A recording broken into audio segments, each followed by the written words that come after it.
Jonathan, it was another great land show, man. I tell you, we went over to West Alabama, Marengo County, one of the prettiest counties in the state there.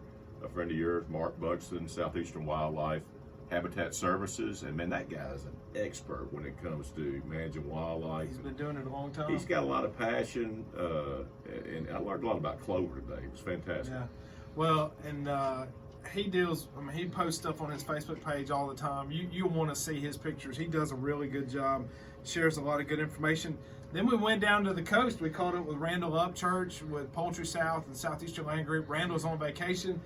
Talked to us about catching some speckled trout down there, and then had to get his mind engaged about work a little bit. Talked about poultry farms and cattle farms and what they're seeing, and those guys are blowing and going. They are, man. He was having a good catching some big old gator trout down there. Mobile Bay's producing a lot of them, and we found old Paul Bunyan wandering the woods there.